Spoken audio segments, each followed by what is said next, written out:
كنت العبانات النص إنسان من الشرق الصالح. بسم الله الصلاة والسلام على رسول الله وعلى أهله وأصحابه أجمعين.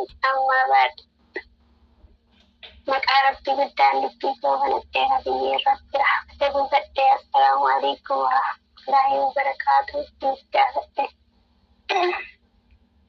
إذن سمعتم جمنا فتح كرر الأبتة فنستنشت الحمد لله ربي وفرفتة.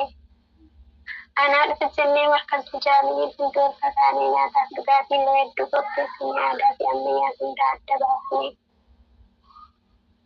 keessummoota keenya kan affeeramtanii kan isaan affeeramin karaarraa dhuftanis karaarraa dhuftanis mee ol seenaa faanaa dhufu jennee baguma dhuftanii nu gammachiistanii. Gaddaa fi gammachuu takkaan irraan hafnee humnan takkaas gammachiifama. Keessummoota keenya kan affeeramtanii kan isaan affeeramin karaarraa dhuftanis Allahu Akbar. kottaa ol seenaa mee baguma dhuftanii nu gammachiistanii. Takkaan irraan hafnee gaddaa fi gammachuu humnan itti dhabee waa'ee keessan dubbachuu rabbiin har'aaboos wajjin haa tolchu. Achiin tarkaanfadhaa yoo na heeyyamtanii Ayyubi Khadijaa Abdii fi Fadiilaa baga gammaddanii congratulation bagatti geessanii baarakallahu lakum wa baaraka alaykum wa jama'a bainakum fi khayr isiniin jenne gammachuu keessanii tafitti argamna. Tattaaffii yeroo dheeraa rabbi isiniin gahee amma jajjabaadhaa walitti jajjabeessaa jaalala keessanis dabalaa mi'eessaa. Isiniif haa gahu muraada keessan hundaa isiniif haa godhu akka Aliyyif Faaxumaa. Isiniif haa kennu ilmaan illee gaarii iimaanan kaamilaa duniyaa akka bahrii. Isiniif haa kennu ilmaan illee gaarii iimaanan kaamilaa duniyaa akka bahrii wajjumaan dulluma arriitee filadhaa ilmaan moo keessanis argaatii dingadhaa jannati keessallee wajjumaan qubadhaa. Allahu Akbar. Allahu Akbar. Eebbisin baay'atu asumatti dhaaba. Nama sodaachisan nama argaa uffatamu. Eebbisin baay'atu hanganuma beekaa tanaa yoon dogongore manguddoo narraa eegaa. Ati tarkaanfadhaa gara ustaazaatti ustaaza koo qaalii sanyii nama gaarii badhaasaniif kennuu barrattiin guddaani. Diiniif cinqamanii quraanaa hadiisaan qalbiinuu qabanii barumsa kamiyyuu isaan biraan dhabanii. Jireenya hawaasummaa nutti agarsiisanii karaa shari'aatiin heerumsiifatanii ilma sifatuu rabbi warra hafaniif soddaa gaarii isaaniif haa fidu. Silaa waa'ee isaanii dubbadhee hin fixuu rabbummaan tokkochi jannata firdawsiin keessa nuuf haa fidu.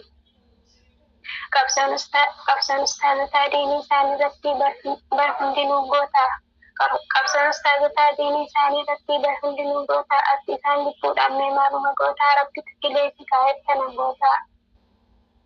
Isaan irraa goraa yaa uummata risaa ganamnillee gorsaa galgalillee gorsaa ustaazota tuquu baruun qabnu obsaa. Ati maa tuttuqxamaa isaan inaaftaa miidiyaa irratti maa isaan hamattaa ummata waan beene shakkii keessanii xaakeerii diddee malee sharrii waa dadhabdaa. Nuuf didi yaa rabbii nuti si kadhannee qur'aana darbachuu ulamaa tuffachuu sharrii daldalachuu. Tana nuuf awwaadhuu rabbi si kadhannee tawhiida qabachuu akiraa yaadachuu shirkirraa fagaachuu kadhannee argachuu milkii biyyafachuu. Tanumaan gabaabsee yoon keenya qunname alhamdulillahi rabbiin kana baase yoo sharrii qunname sidiifama yaa godhaan asibaf sheexaana lubbuu biyyaa. Allahu Akbar. Allahu Akbar. Ya Masha Allah. Ummul mu'minina doorsisa irratti gaggeeffame naaf fakkaata inshallah nama sodaachiftan janii himallee dhiyeessanii buna akka ajaa'ibaatti hawaasaaf qicanii keessummoota simatanii gabbu'anii. Egaa inshallah sumaanuu abbaan alangaa waliigala dhaabbata mushurroota gamtoomanii ustaaz beestivaaleetilleen inshallah himannaan kun akka inshallah likkitti ragaatti barbaaddatu abdii irraa qabna jecha warri nama sodaachiftan ganaa warra ol dhufuu akkan sodaachifne isinin jenna. Allahu Akbar. Namicha gaafa kan jan jawween afaan isaa bira bahee bira dabree jennaan lafaa ka'ee uu jeeqanta. Maaliif iyyitaa jennaan innuu si bira dabree sin tuqna jennaan akka ganaa taraa lammaffaanatu as jiraa beekee narraa goruufi jette jedhanii nama sodaachiftan jechuun isiidhaa dhugaadha.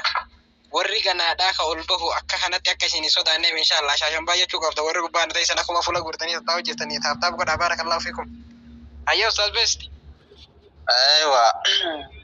Bara madabbiin keessaa himamee jira mushurata sirrii sodaannee warra mushurata sirrii kan sodaata jira. Hayti kan kee kun amaanaan akka innatte sagaleen gizee sanii hin jira. Hawaalaan atti hin erganne amaanaan immoo rabbi biratti hin jabaatti. Haqa isii ka irraa fuudhe aanaa rabbi isitu beeka. Namni biraa baay'ee yoo irraa dubbates yoo irraa kakatellee gaarii miti. Rabbi haqa isiillee nama na biratti hambisu naan godhini. Kariiman mallaqa na ergitee jirti eena ergitee jirti.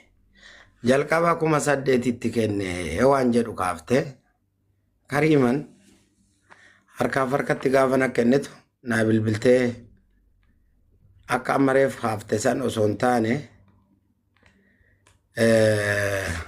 akkana naan jedhee akkana naa kakatee waan jedhu kaafte.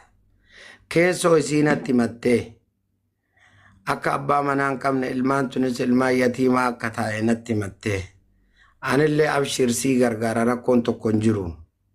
Ifiyyoo biyyaayyuu deeme dhaqee si ilaala jedheeni eega mallaqa kana irraa fuudhe. Ka isiin kanaan jedhe kana yaada keessoo isii kanatti himsatte. Jalqaba raawwanna hanga ammaa haasofne tariitti sagaleen isii bira jiraachuu mala. Walumaa galatti gaafa amma dhaqee irraa fuudhu kana dhugaan dhugaadha. Akka isii yoo na jiraates yoo na jiraatuu baates dabalee kennaa fi birrii 4,800 birrii 2,000 akkaawunti irra naggalchite. Waliigala 6,000 fi birrii 800 hayiqisii kana bira jiru. Hayi 10,000 yoo jette 10,000 sanillee kafalaaf rakkoon hin jiru. Garuu dhugaan dhugaadha. Namoonni as jala jirtan kan akka kennite akkaawuntiin risiitii qabaa kun harkaaf harkan walirraa fuune ana irraa fuudhe isin akka kenne taani rabbi qabdii rabbii saniin kakattee isillee anillee kakadhee mallaqa isii in kennaafan ittuu dabalee in kennaaf. Kanaaf 78,000 naa galche ka jettu samoona kana argaa jirtan miidiyaa irra ka deemu 50 qofa naa galche. Waliigalatti 3,000 qofa naa galche. 10,000 biraa qabaa. 7,500 qariin kiyyaa jechaa turte. Kariiman baay'ee nama miskiin nama bakka ani hin beeku rabbillee irratti nama qabu waan ta'eef ani isillee waan rabbi natti fideef hin beeku. Ani haqa isii takka lama biraa qaba waan isiin jettu in kennaaf rakkoon tokko hin jiru. Ani qulqullaa'uu barbaada Kariimarra garaan afaan hagana biraa qaba yoo jette haga isiin qaba jettu san caalaa dabalee kennaafan. Garuu dhugaan lafarra jiru 78,000 osoo hin taane